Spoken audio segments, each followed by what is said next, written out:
Whoa. I'm running short of words right now, but I cannot afford this because I have to speak. Thank you so much for all the love, for all the warmth.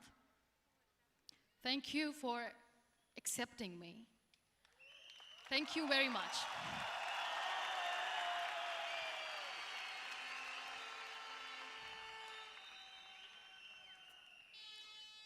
Well, I always start my talk with a disclaimer. And that disclaimer is that I've never claimed to be a motivational speaker. Yes, I do speak, but I feel more like a storyteller because wherever I go, I share a story with everyone. Well, it is a story of a woman whose perfectly imperfect life made her who and what she is today. It's the story of a woman who, in pursuit of her dreams and aspirations, made other people realize that if you think that your life is hard and you're giving up on that because you think your life is unfair, think again. Because when you think that way, you are being unfair to your own self. It's the story of a woman who made people realize that sometimes problems are not too big. We are too small because we cannot handle them.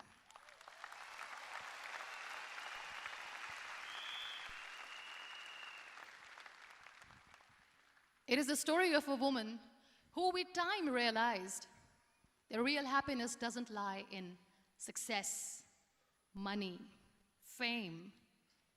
It lies within. Real happiness lies in gratitude.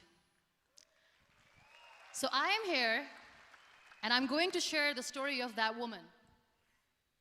That is my story. The story of gratitude.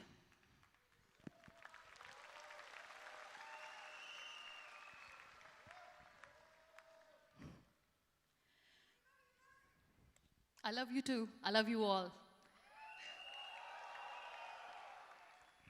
I believe in the power of words. Many people speak before they think. But I know the value of words. The words can make you, break you, they can heal your soul, they can damage you forever. So I always try to use the positive words in my life wherever I go. They call it adversity, I call it opportunity. They call it weakness, I call it strength. They call me disabled, I call myself differently abled. They see my disability. They see my disability, I see my ability. There are some incidents that happen in your life, and those incidents are so strong that they change your DNA. Those incidents or accidents are so strong that they break you physically. They deform your body, but they transform your soul.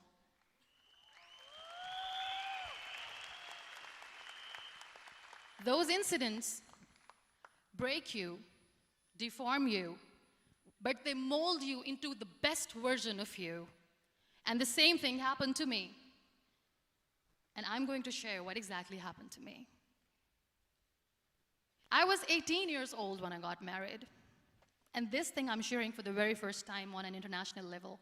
I was 18 years old when I got married. I belonged to a very conservative family, a Baloch family, where good daughters never say no to their parents. My father wanted me to get married. And all I said was, if that makes you happy, I'll say yes. And of course, it was never a happy marriage. Just about after 2 years of getting married, about 9 years ago, I met a car accident. Somehow my husband fell asleep and the car fell in the ditch. He managed to jump out, saved himself. I'm happy for him. But I stayed inside the car and I sustained a lot of injuries. The list is a bit long. Don't get scared. I'm perfectly fine now. Radius ulna of my right arm were fractured. The wrist was fractured. Shoulder bone and collarbone were fractured. My whole rib cage got fractured. And because of the rib cage injury, lungs and liver were badly injured. I couldn't breathe. I lost urinary bowel control. That's why I have to wear the bag wherever I go. But that injury that changed me and my life completely as a person and my perception towards living my life was the spine injury. 3 vertebrae of my backbone were completely crushed, and I got paralyzed for the rest of my life. So this accident took place in a far-flung area in the outskirts of a very small province, Balochistan, where there was no first aid, no hospital, no ambulance. I was in the middle of nowhere in that toppled car. Many people came to rescue.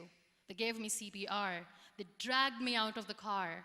And while they were dragging me out, I got the complete transection of my spinal cord. And now there was this debate going on. Should we keep it here? She's going to die. Where should we go? There is no ambulance. There was this 4-wheeler Jeep standing in the corner of the street. They said, put her in the back of the Jeep and take her to the hospital, which is 3 hours away from this place. And I still remember that bumpy ride. I was all broken. They threw me at the back of the Jeep and they rushed me to the hospital. That is where I realized that my half body was fractured and half was paralyzed. I finally ended up in a hospital where I stayed for 2.5 months. I underwent multiple surgeries. Doctors have put a lot of titanium in my arm. There's a lot of titanium at my back to fix my back. That's why people in Pakistan call me the Iron Lady of Pakistan.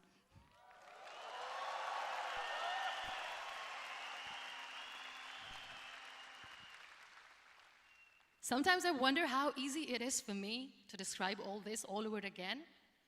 And somebody has rightly said that when you share your story and it doesn't make you cry, that means you have healed.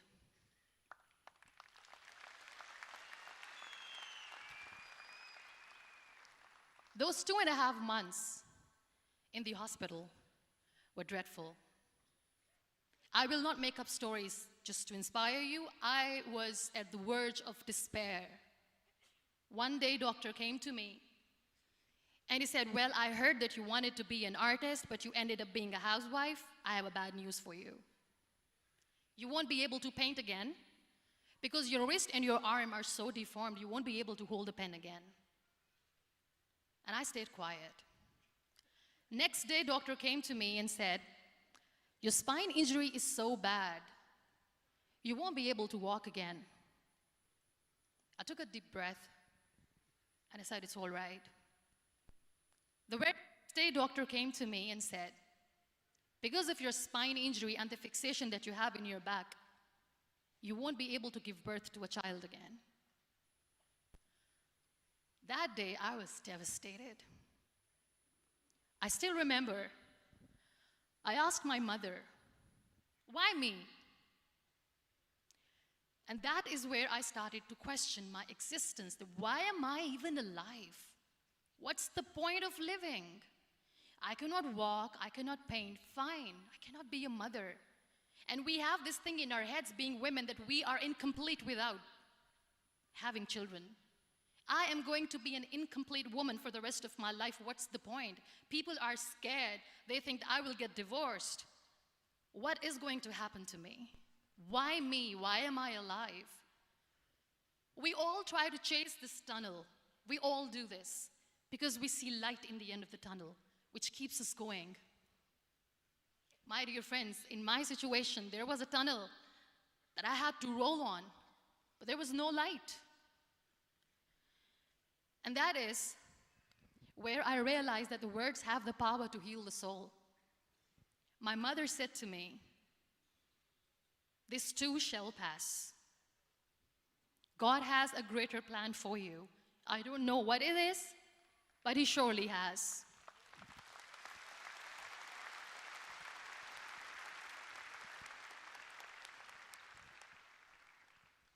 And in all that distress and grief, somehow or the other, those words were so magical that they kept me going. I was trying to put that smile on my face all the time, was hiding. It was so hard to hide the pain, which was there. But all I knew was that if I will give up, my mother and my brothers will give up too. I cannot see them crying with me. So what kept me going was, one day I asked my brothers, I know I have a deformed hand, but I'm tired of looking at these white walls in the hospital and wearing these white scrubs. I'm getting tired of this. I want to add more colors to my life. I want to do something. Bring me some colors. Bring me some small canvas. I want to paint. So the very first painting I made was on my deathbed, where I painted for the very first time. It was not just an art piece or just my passion. It was my therapy. What an amazing therapy it was. Without uttering a single word, I could paint my heart out. I could share my story. People used to come and say, what lovely painting, so much color. Nobody could see the grief in it. Only I could. So that's how I spent 2.5 months in my hospital, crying, never complaining or whining, but painting. And then I was discharged, and I went back home. And I went back home, and I realized that I have developed a lot of pressure ulcers on my back and on my hip bone. I was unable to sit. There were a lot of infections in my body, a lot of allergies. So doctors wanted me to lie down on the bed straight for not 6 months, for not 1 year, for 2 years. I was bedridden, confined in that one room, looking outside the window, listening to the birds chirping, and thinking maybe there will be a time when we'll be going out with the family and enjoying the nature. That was the time where I realized how lucky people are, but they don't realize. That is the time where I realized that the day I'm going to sit, I'm going to share this pain with everyone to make them realize how blessed they are, and they don't even consider them lucky. There are always turning points in your life. There was a rebirth day that I celebrated. After 2 years and 2.5 months, when I was able to sit on a wheelchair, that was the day when I had the rebirth. I was a completely different person. I still remember the day I sat on the wheelchair for the first time, knowing that I'm never going to leave this, knowing that I won't be able to walk for the rest of my life. I saw myself in the mirror, and I talked to myself. And I still remember what I said. I cannot wait for a miracle to come and make me walk. I cannot sit in the corner of the room crying, cribbing, and begging for mercy because nobody has time. So I have to accept myself the way I am. The sooner, the better. So I applied the lip color for the first time.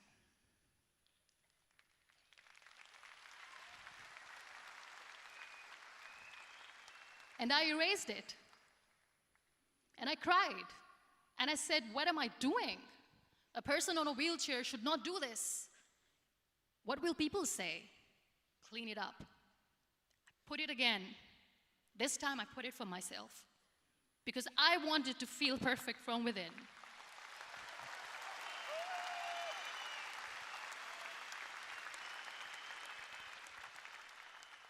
And that day I decided that I'm going to live life for myself. I am not going to be that perfect person for someone. I am just going to take this moment and I will make it perfect for myself. And you know how it all began? That day I decided that I'm going to fight my fears. We all have fears. Fear of unknown, fear of known, fear of losing people, fear of losing health, money. We want to excel in career, we want to become famous, we want to get money. We are scared all the time. So I wrote down one by one all those fears, and I decided that I'm going to overcome these fears one at a time. You know what was my biggest fear? Divorce. I couldn't stand this word. I was trying to cling on to this person who didn't want me anymore, but I said, no, I have to make it work. But the day I decided that this is nothing but my fear, I liberated myself by setting him free. And I made myself emotionally so strong that the day I got the news that he's getting married, I sent him a text that I'm so happy for you and I wish you all the best. And he knows that I pray for him today.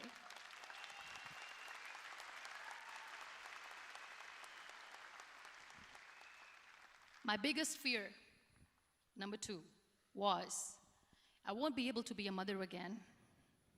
And that was quite devastating for me. But then I realized there are so many children in the world, all they want is acceptance. So there is no point of crying, just go and adopt one. And that's what I did.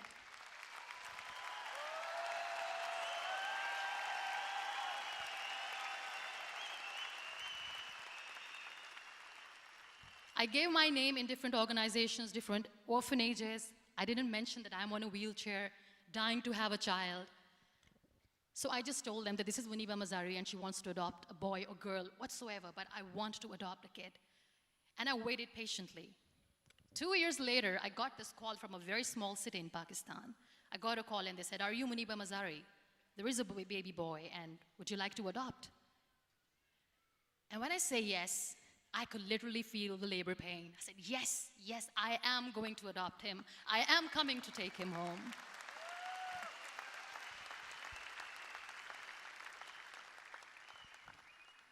And when I reached there, the man was sitting and he was looking at me from head to toe. And in back of my head, I kept thinking that, oh my God, he is going to say she's on the wheelchair, she doesn't deserve it. How is she going to take care of him? And I looked at him and I said, do not judge me because I'm on the wheelchair. But you know what he said? He said, I know you will be the best mother of this child. You both are lucky to have each other.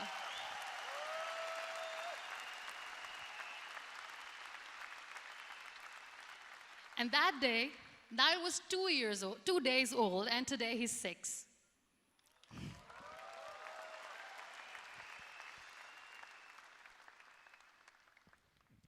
You'll be surprised to know another bigger fear that I had in me. It was facing people. I used to hide myself from people. When I was on bed for 2 years, I used to keep the door closed. I used to pretend that I'm not going to meet anyone, tell them that I'm sleeping. You know why? Because I couldn't stand that sympathy that they had for me. They used to treat me like a patient. When I used to smile, they used to look at me and say that, you're smiling, are you okay? I was tired of this question being asked, are you sick? Well, a lady yesterday at the airport asked me, are you sick? And I said, well, besides the spinal cord injury, I'm fine, I guess.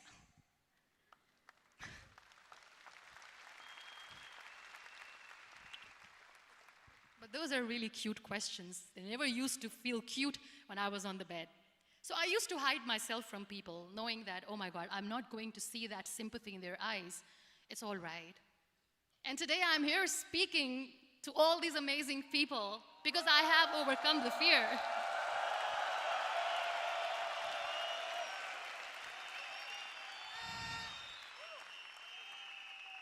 You know, when you end up being on the wheelchair, what's the most painful thing? That's another fear that people on the wheelchair or the people who are differently abled have in their hearts, but they never share. I'll share that with you. The lack of acceptance. People think that they will not be accepted by the people because we, in the world of perfect people, are imperfects. So I decided that instead of starting an NGO for disability awareness, which I know will not help anyone, I started to appear more in public. I started to paint. I always wanted to. I have done a lot of exhibitions. I'm Pakistan's first wheelchair-bound artist.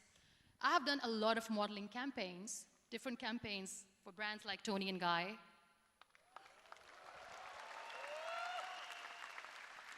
I have done some really funny, breaking the barriers kind of modeling. There was this one by the name Clown Town where I became a clown because I know that clowns have hearts too. And then I also decided that if I really want to make the difference, I am not going to let people use me for their polio campaigns where they will make you a victim and an emblem of misery and mercy and will say that, you know what, give polio drops to your children or they'll become like this girl. I decided that I'm going to join the national TV of Pakistan as an anchor person. And I've been doing a lot of shows for the last 3 years.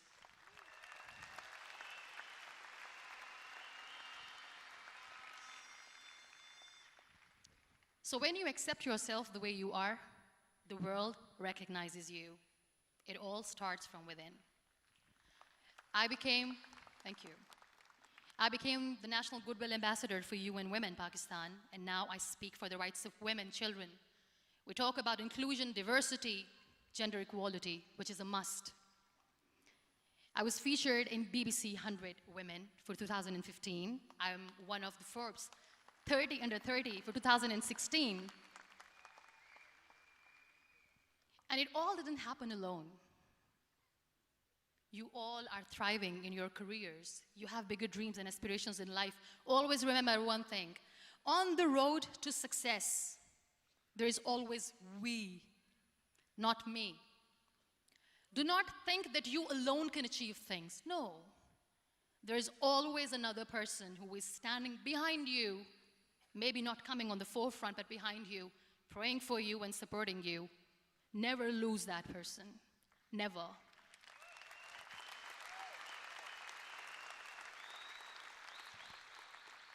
No matter how much I say that I couldn't find a hero, so I became one, I still want to recognize those 3 people in my life who literally changed my life completely, and I get inspiration from them every single day. Waleed Khan. Many people know about the terrorist attacks in Pakistan. We have lost many people. And I'm sharing this with a very heavy heart because we actually have lost a lot of people in this huge turmoil of terrorism. These people are barbarians. They do not see people. They're even worse than animals. They have killed people in mosques. They have killed people in churches, temples, even in schools. There was this terrorist attack in Army Public School, Peshawar, where these terrorists entered in an examination hall and they killed our children. And in that attack, that day, this beautiful boy, Waleed Khan, who was my hero, my real life hero, was the proctor who was taking care of the students, was keeping an eye on the students. Those barbarians shot him 3 times in the face, 5 times on his body, and he fell down. I was asked to give a talk in the school after a week of that terrorist attack. With a very heavy heart, I went there and I spoke. We sang a few national songs. I thought that maybe I've done my part, but deep inside, it was killing me. I could see children injured. I could see children sitting on the wheelchairs, looking at me, wondering, what next? What was our fault? Just because we were here to give examination, we have been shot. So many people, so many children lost their friends. Their classrooms were empty. The next day they went to the classroom. So this kid, Waleed Khan, I was asked that he is in a hospital right now, and you have to go and see him and motivate him and tell him that it's going to be okay. And when I saw Waleed Khan coming on the wheelchair for the first time in front of me, face was all deformed. His leg was fractured, his arm was fractured. He couldn't talk, he lost his teeth. He cannot sneeze, he cannot smell. He cannot eat. And I kept thinking, what should I say? That everything is going to be all right? No, nothing is all right. And while I was juggling with the words, what to say, what not to say, this beautiful child, Waleed Khan, came to me and he said, "Are you Muniba Mazari?" I said, "Yes." He said, "Baji, let's take a selfie."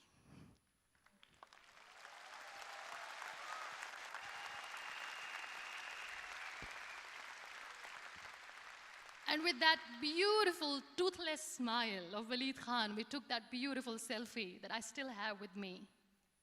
I don't share that here because he was in a very bad shape that time. And that is where I realized that when I was thinking too much about his deformities, he's happy with himself. He doesn't even care. Because today he goes in the same school, and when somebody asks him that what happened to your face, why so many scars, you know what he says? "These scars are my medals and I wear them with pride."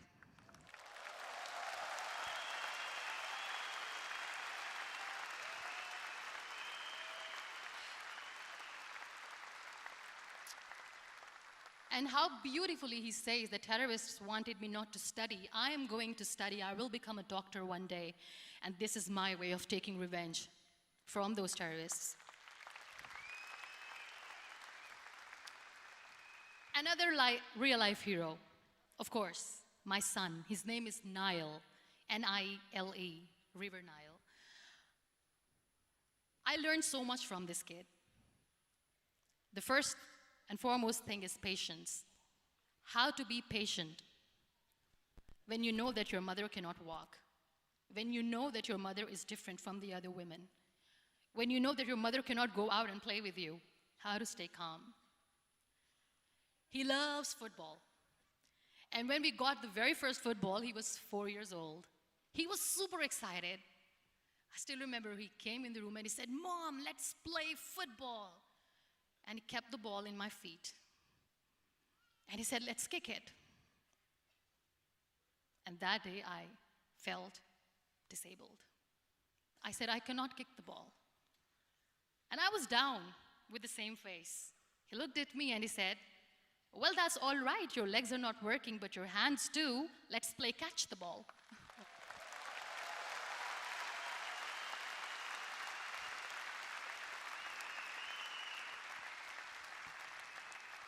You know what? That day he made me realize that when you think your glass is half empty, come on, your glass is half full. It's all in here and here. Last but not least, the woman who made me realize that heroes have no gender.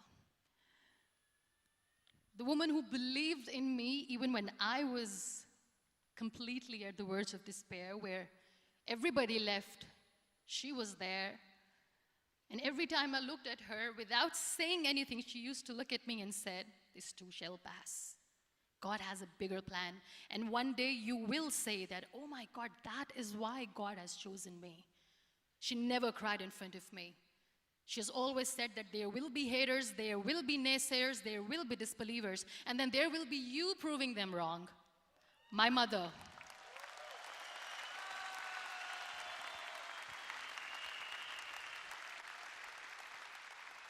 Whatever I am today, I'm nothing without her. I'm nothing without her. Thank you, Mama. I wish you were here. Thank you for making me who I am today.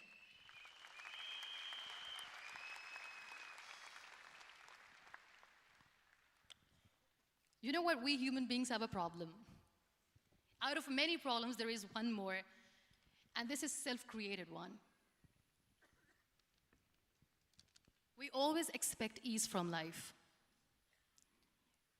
We have this amazing fantasy about life. This is how things should work. This is my plan. It should go as per my plan. If that doesn't happen, we give up. So my dear friends, let me tell you one thing. I never wanted to be on the wheelchair. Never thought of being on the wheelchair. I was always aspiring to do bigger things, but had no idea that for that I have to pay the price to be where I am today. It's a very heavy price. This life is a test and a trial, and tests are trials are never supposed to be easy. So when you are expecting ease from life, and life gives you lemons, then you make the lemonade, and then do not blame life for that, because you were expecting ease from a trial. Trials make you a stronger, better person. Life is a trial, and with time you realize that.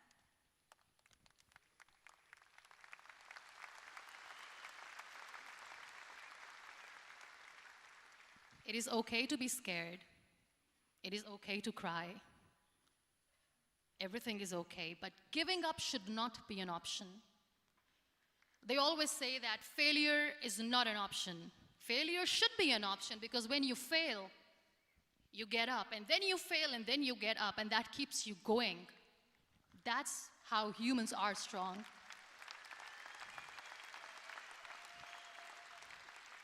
Failure is an option, should be an option, but giving up is not. Never. We have this thing in minds. We call it perfection. We want everything perfect. We want ourselves to be perfect. There is this image in our head about everything. Perfect life, perfect relationships, perfect career, perfect amount of money that we need to earn no matter what. Nothing is perfect in this world. We all are perfectly imperfect, and that is perfectly all right. That's all right. We were sent here not to become the perfect people. Those people who tell you how to look perfect, even those people are imperfect. Trying to fight this fear of looking imperfect. I used to be perfect. I still remember. I got this compliment years ago when I used to walk. Oh my God, look at you. You're fair, you're tall, you're perfect. Look at me now. You're still perfect. Only the perfect eyes can see that. Only the perfect eyes will see that. Only the perfect eyes will see that. So yes, in all those imperfections, you have to listen to your heart. You don't have to look good for people. You don't have to be perfect just because other people want you to be perfect. If your soul is perfect from within, that's all right. This is all what you want. This is all what you need to be. Our society has made very weird kind of norms to look perfect and great. For men, it's different. For women, it's different. We think too much about what people say. We listen to ourselves too little. You know what makes you perfect? When you make someone smile. You know what makes you perfect? When you try to do something good for the people around you. You know what makes you perfect? When you feel someone's pain. And how beautiful pain is that it connects you with people.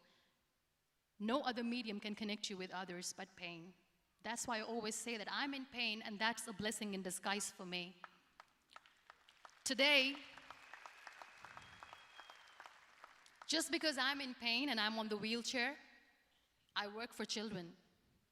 Being the head of CSR for a company, we conduct medical camps in far-flung areas of Pakistan where so many kids die because they don't have medical facilities.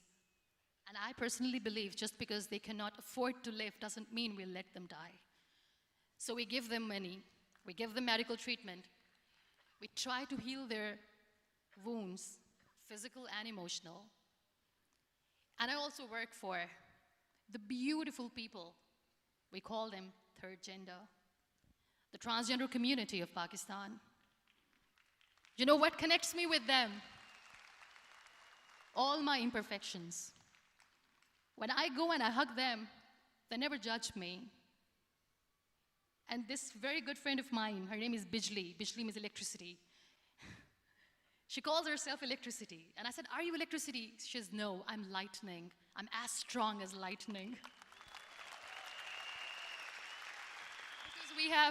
Because we have very bad power outage, so she doesn't want me to call her electricity. So she says, I am very strong. I'm thunder, I'm lightning. She came to me, and the first time I hugged her, she said, you are just like me. And I said, yes, I am like you. Because to people, we are so imperfect. So how beautiful these imperfections are, that because of these imperfections, you can connect with people. Then why are we all running after being perfect? What's the point?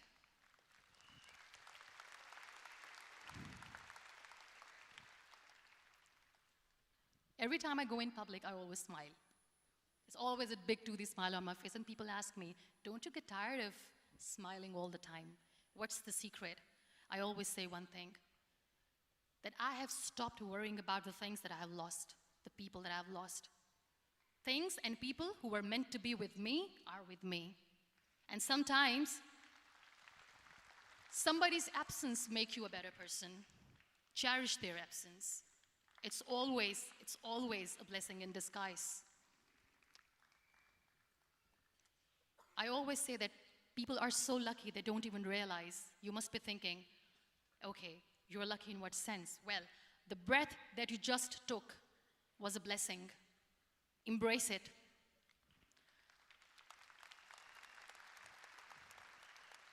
There are so many people in the world who are dreaming to live a life that you are living right now. You have no idea.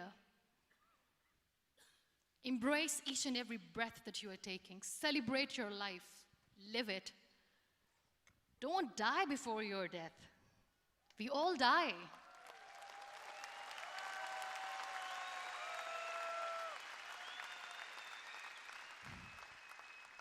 We live this one routine of a day for 75 years and we call it life. No, that's not life. If you're still thinking why you have been sent here, if you're still juggling with the concept of why you are here, you haven't lived yet. You work hard, you make money, you do it for yourself. That's not life. You go out, you seek for people who need your help, you make their lives better. You become that sponge which can absorb all the negativity, and you become that person who can emit beautiful, positive vibes. And when you realize that you have changed someone's life, and because of you, this person didn't give up, that is the day when you live. Always.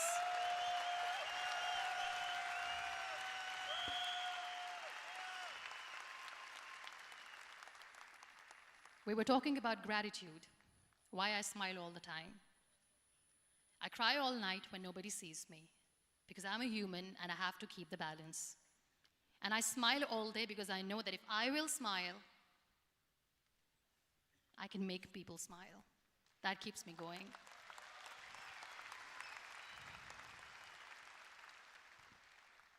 Be grateful for what you have, and you will always, always end up having more.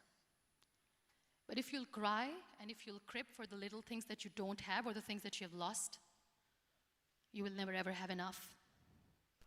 Sometimes we are too busy thinking about the things that we don't have that we forget to cherish the blessings that we have. I'm not saying that I'm not healthy and that makes me unlucky, but yes, it is hard. It is hard when I say that I cannot walk. It is hard to say when I wear this bag. It hurts. But I have to keep going, because never giving up is the way to live, always.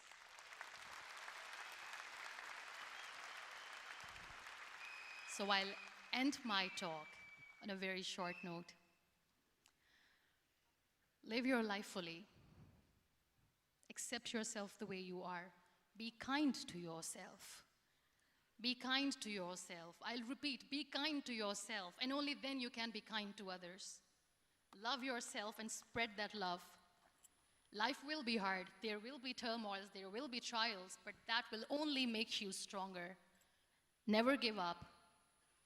The real happiness doesn't lie in money or success or fame. I have this all. I never wanted this. Real happiness lies in gratitude. So be grateful, be alive, and live every moment. Thank you so much, everyone. Thank you.